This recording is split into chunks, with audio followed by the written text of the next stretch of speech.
Hello, dearest friends. It is time once more for a story. A Neckbeard story. A Neckbeard story from Reddit user Emerald Aussie. I like your name.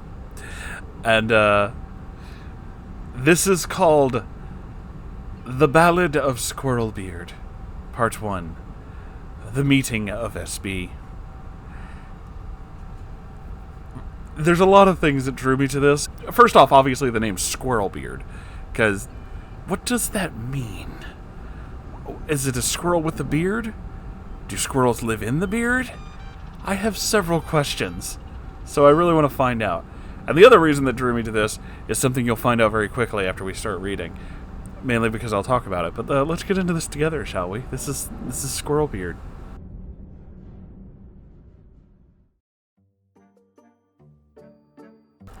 I've been watching so many Reddit stories on YouTube, and I was thankful I didn't have experience with neckbeards when my husband reminded me that I did for 14 years, and that it's the beard on the inside that counts.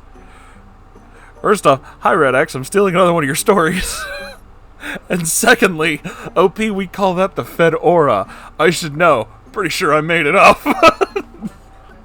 It was then that I realized the blinders I had on, and yes, indeed, I have a neckbeard tail, and I think the only way to deal with it is to share it with the masses, or anyone willing to read it. That would be me.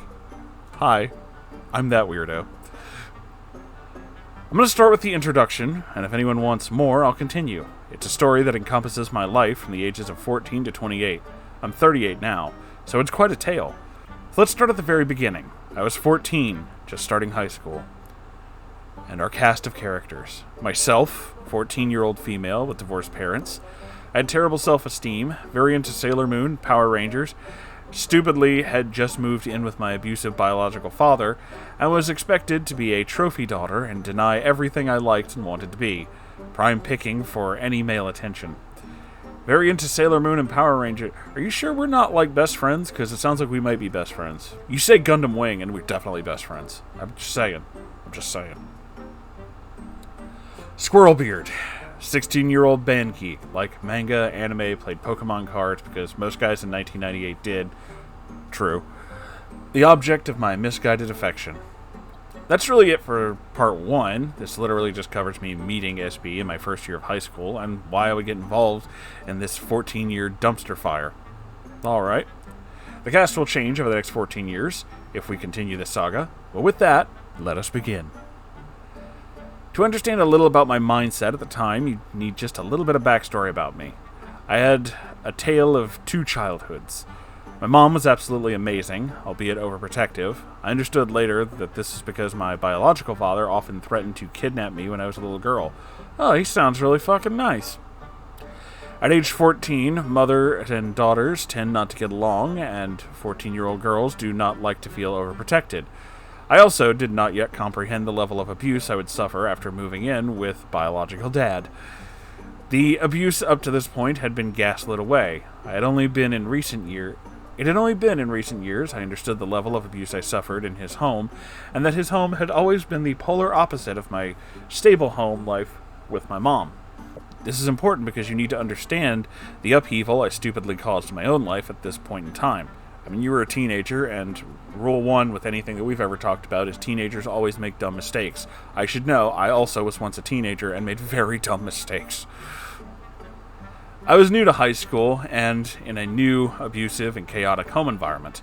This is why, on the first day of school, when I saw this geeky-looking guy with pretty blue eyes in band, I was immediately enamored. I know.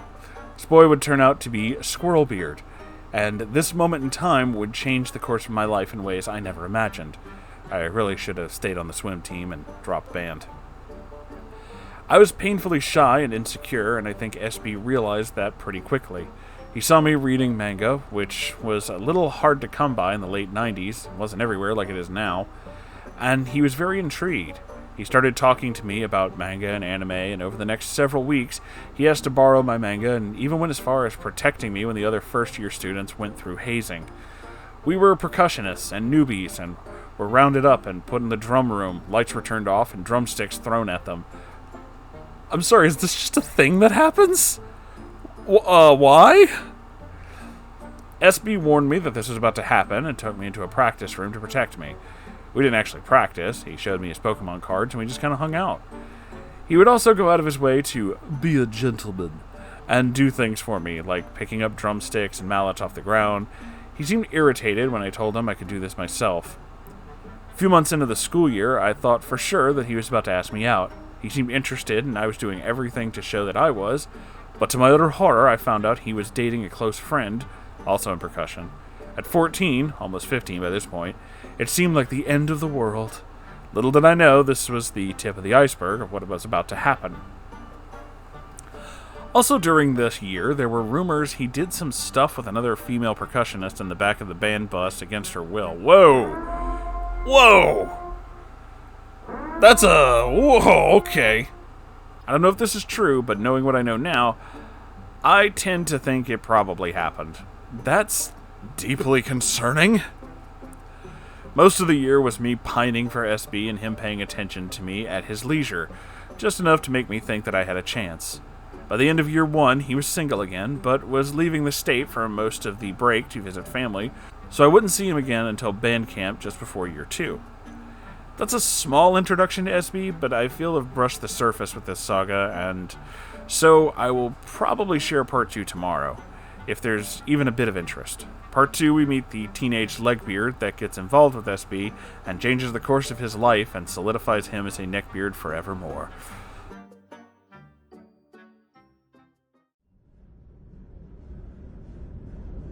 Okay, well, that's certainly one way to start. I wasn't expecting him to already be this level of creepy from, the get-go, but damn, dude.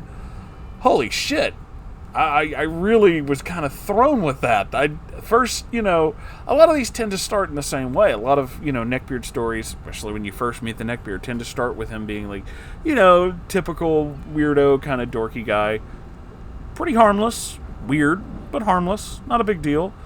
But, yeah, doing some straight up forced stuff on someone else in the back of a band bus. Yeah, whoa. Hey, there's a red flag the size of fucking China, isn't it? Look at that shit. Fascinating. Okay, well, I'm interested. I guess we'll be doing part 2, so thank you all for being here. If you enjoyed this, please do the YouTube thing, like, comment, subscribe, and come back for the next part, because, holy shit. If you would like to support this channel, and I certainly hope you will, we have a Ko-Fi, which is how we keep the lights on in here. Much like PBS, this channel is sponsored by viewers like you. And I have a merch store, possibly the greatest merch store ever. You know anybody else who sells bath mats? Aside from like every other store, it's me. I do. I have those. Shower curtains too. Your entire shower can be Moonhorse themed. I stuttered a little there because I thought about a Moonhorse themed shower and was like, why?